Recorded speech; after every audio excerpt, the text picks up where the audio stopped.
talk about this. I absolutely have to talk about this because, yet again, without a box of Kleenex, gets everything rather wrong. I just, for the life of me, whenever I look at her videos, when people send me clips and say, "Did you see this?" I'm flabbergasted because she goes wronger every time, if that's even a word. Noelle, you can pick it up on the replay. Aaron, good to see you. I have to sound off on this. This is actually something I actually have a lot of experience with. How and why? Well, when I was part of a Quiverfull church, one of the things that I did, and I did this in the Methodist church, I've done this in every church that I've been to except this church, is I used to be the one to decorate the church for the liturgical year. I did all kinds of creative worship. We did worship flags, all of that. There are, hey, Ashley, hey, Monica. Uh, I can't hardly read. You read some of your blogs a long time ago. Hey, Monica, greetings, welcome. So I've had a lot of experience with the significance of color in Christian worship and the church and how the church actually views this. Why is this a problem? Because on Saturday, Jill Duggar Dillard went to watch her husband, Derek Dillard, graduate from the University of Arkansas Law School. Go Razorbacks and go Derek. That's awesome. It puts a lie to all the stuff that everybody's called Derek, that he can't finish. He's a lollygagger. He does this, he does that. He finished law school, and that is not an easy task. Just ask Emily D. Baker when she comes on in about a half hour. He finished. That's amazing. So Jill wore like a burgundy reddish dress. It was darling. It fit her perfectly. It was the right color because it was the University of Arkansas, the Go Razorbacks. It was their color. And it was beautiful. Yeah, she looked absolutely beautiful in that dress. There was nothing wrong with it. It was perfectly fitting. Well, Without a Box of Kleenex came on and said that red was the sign of rebellion. And I can't say the word because I'll be demonetized. I'm going to say floozyhood, even though that's not really a word. She had linked it to certain kinds of female behavior towards men that's not true at all. She said that's what the church as a whole and Quiverfull thinks about it. Okay, so before you go seducing everybody and birthing I can't even read my handwriting, a demon baby, a demon smoke baby. Here's what I have to say about this. There was nothing wrong with that color. Do you know what the church says about red? Hey, T King. The thing that the church says about red, hey, kitten, is that it is the color of redemption because it represents Christ's blood that he shed on the cross for everybody. That's what that red means. That is exactly what red means there. It represents that. It represents the Holy Spirit because it also represents fire. And fire, the symbol of the Holy Spirit is fire. If you've ever seen a Methodist, their emblem, it's a cross with fire through it. That's what that's all about. Blood of Christ. Yep. Kiki, it does not mean those things she was saying at all. So I had to take a look. Okay, I had to take a little bit of a look and leave Katie in that cave, just, you know. Literally, no Christian sect has ever said that about the red. So I worked the Google machine and discovered that in the IBLP and the ATI with Bill Gothard, he used to issue red scarves for the young women attending and working there to wear around their necks. So clearly red is not banned by them. I looked through their website. There's not a mention in this world about red because I wanted to make absolutely sure. You're right, Aaron. That's the only one I could find. I went through Liberty University's crazy dress code. I went through Pensacola Christian College. I went through Bob Jones University. I went through all of their dress codes because I figured if this is a thing, then it's going to be at one of the more radical, bizarre Christian colleges. It's going to be part of their dress code. So I Googled it and couldn't find any church that was against it. I Googled all these universities and could not find anybody that said that red was demonic or sinful or a representative of rebellion or those nightly fun times you have with your significant other. Not a one. I did finally find one. And it was one that I had long known about. It wasn't a surprise to me. You know who that was? The FLDS leader, Warren Jeffs. At some point during Warren Jeffs' reign over the fundamentalist Latter-day Saints, he banned wearing red in any way, shape, or form or possessing things that were red. Ah! I see my connection is unstable.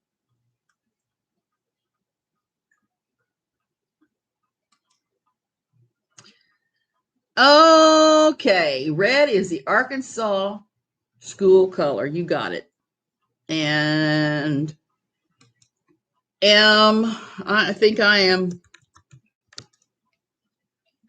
buffering on this end. Going to come right back. New stream. Oh, I hate this. I hate you, Issei. Issei, you suck so badly. You suck. Diddly uck. Let's try this again.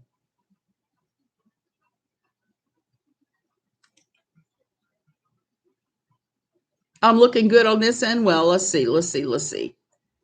Okay.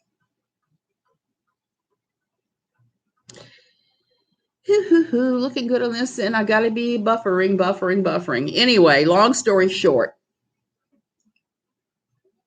Warren Jeffs banned it. He's the only one that banned it. He's the only one that banned red. Arkansas Razorbacks, that's their color.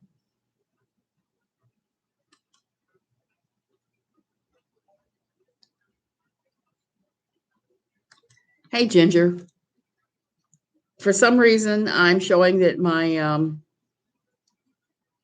that I'm not connected. So buffering. Hey, Liz. I'm saying that I'm not connected, but I'm going to continue on. It's Arkansas Razorback color, and it was perfectly fine for a happy wife to wear that color for a beloved husband's graduation from law school. I don't see anything wrong with that. Okay, I'm going to go out and come back in if I can, if it'll let me, because it's telling me I am not connected. I don't know how true that is. I also have to talk a little bit about submission because it was discussed, and I don't like it when people who have never been Quiverfull or not Quiverfull, who never even bothered to research it, decide to talk about submission in an evil way. Submission is the choice. Submission itself isn't the evil. The evil is what men do with the submission thing. Hey, Jamie, the men who take the idea of submission and they use it against women for the detriment of women, that is the evil, not a woman submitting. A woman submitting is a woman's choice. Submission to one's husband, even when having that lovely marital intimacy, when not excited about it, is not any kind of assault whatsoever. Even if you treat it like a chore, it's not. It's a choice to submit that doesn't make a case for Law and Order SVU. So it's not the R word, it's a choice.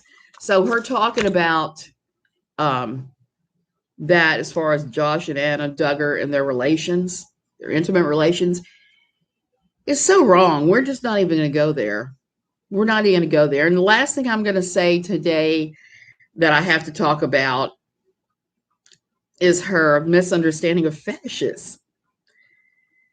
Oh gosh, yesterday she said that fetishes were all about BDSM,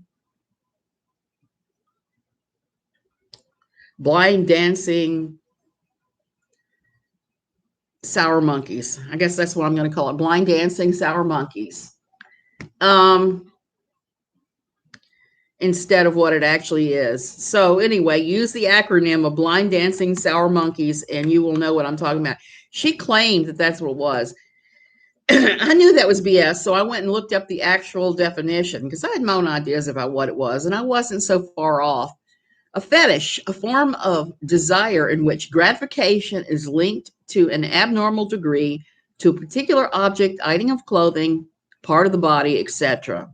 Number two, an inanimate object worshipped for its supposed magical powers or because it is considered to be inhabited by a spirit.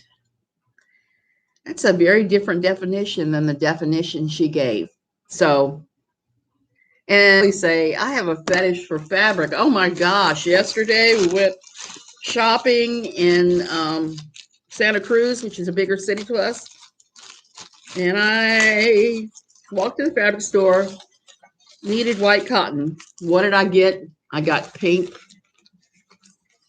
and white cotton. So I don't have any idea what I'm going to use it for. Probably a quilt, but I had to have it. That's my fetish. That's a fetish. That's a fetish. Hey, Rena Roo. So no one is trying to shame anybody for being alive. She's trying to say that we're trying to shame her for being alive. That's not true. We're not trying to shame her for being alive. We're trying to force her to be correct. We're trying to force her to cover things, to research things properly and to cover them properly. And she's not the only one. There was a former beauty blogger turned crime blogger that I went after, I guess about a month ago. I was really mad when I saw that she had covered the case I was writing a book about, and she had gotten a bunch of things wrong.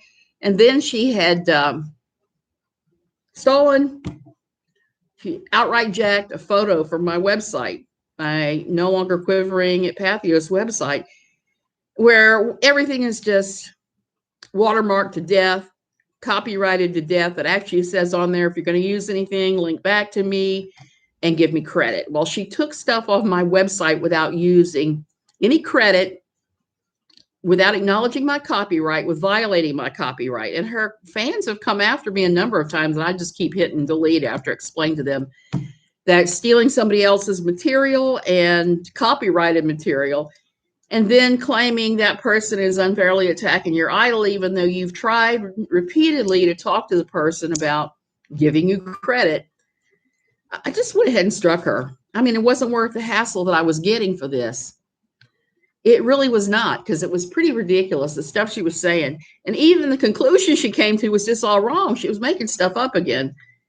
And for me, that's where it goes with Katie Joy. I'm going to say her name. We're not mad about her being alive. We're not trying to shame her for being alive. We just want her to stop inventing stuff, outright lying, stealing content, not researching things, then saying, oh, I researched that to death. Well, no, you didn't, because if you had, you would understand Quiverfull better, and you would quit making all these stupid mistakes about Quiverfull and the Duggars. There's just a ton of them. Just an unbelievable. Sweet tea, I am thinking that way. I like the way you think. I am trying my darndest. I think I might make a flowy top because I didn't buy enough for a sundress. But I'm thinking a top. I just can't go. I can't figure out if I want something blousy like a peasant dress, or do I want to take it and do all 10,000 little tucks across the front and a lace collar. I don't know. I'm going to do something with it. So yeah, that's how easy I am pushed off the subject. Yeah, I had to strike her because I tried to talk to her about it. And this has been quite the week for that. I also had one of Katie Joy's regulars come after me and say that the Duggar timeline that I posted, I put together back in 2015 and posted at No Longer Quivering, that was Katie's original material and I had plagiarized it. First of all, in 2015, she didn't even know who the Duggars were. Second, I kept my notebooks. I always keep my notebooks with my notes in them. Why? In case things like this happen and somebody takes me to court, I can pull out my notebook and say, look, I researched this. These are the notes I took. I take notes all the time. But having proof to back up what you're saying, and it was on NLQ, posted was it July or June? June the 4th, 2015. Bottom of the page, it actually said on there, if you're going to use this in any way, shape, or form, you're allowed to use it. You just have to give me some kind of credit, either a link back or say, hey, and I saw in the wake of the Josh Duggar arrest, a lot of people were using this thing. Like I said, it's okay to use it. It's not okay to claim it's yours or to not give any kind of credit. So I went into like a 50,000 places like, hey, that's my graphic. You're welcome to use it. Please give me credit. And most people said, oh, that's fine. Well, I don't know if Katie used it or not. I didn't see, but I had somebody I know that is a fan of hers come in and tell me that I'd plagiarized the thing. And I was just like this. Because I'm not even sure where they got that from, considering she never even used it.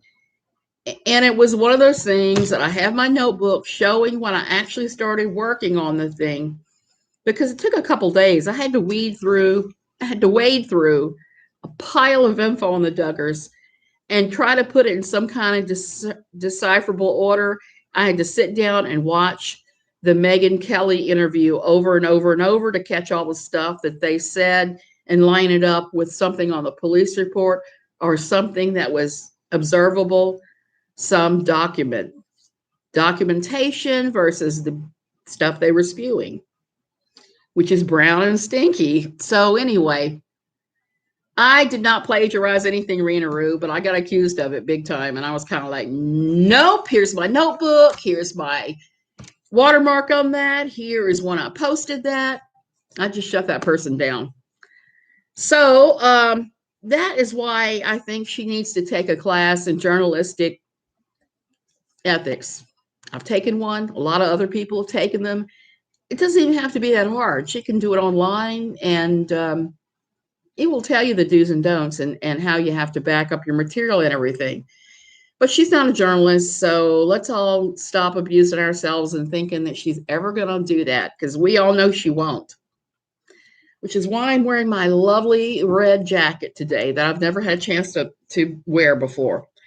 I bought this in Fort Lauderdale 2 years ago, maybe, from their Goodwill. Fort Lauderdale and the Miami area have the best secondhand shops I've ever seen. They've got real high-end stuff. So I was really thrilled to get this jacket because it was in a it was made by somebody whose clothes I have bought many times in Belk. Belk was the department store near where I live that I used to buy a lot of my clothing from.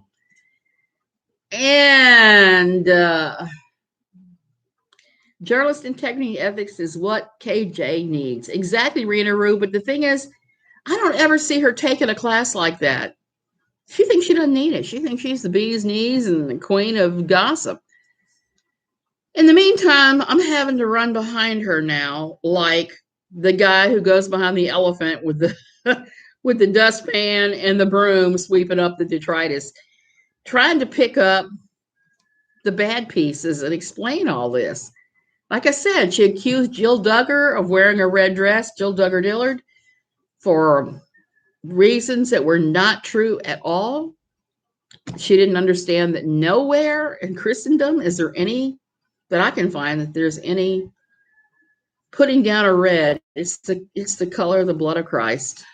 Nobody's going to deny that in Christendom. So maybe Stephen Anderson. He does have some squirrely little rules there, but I'm not too concerned about him. I'm talking about the majority of Christendom, and specifically the subset that is Quiverfull, like ATI, IBLP, Liberty U, all those places. Google is your friend.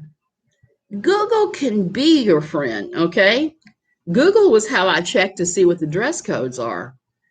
But here's the thing. If you Google and you get some weirdo who's come up with some theory or rumor that doesn't fit anything, you haven't proven anything. If you've gone to the website of the actual organization you're talking about, like ATI, and you have figured out that they don't have anything against the color red, then you just sigh and smack yourself in the head and go, of course she wouldn't go with it.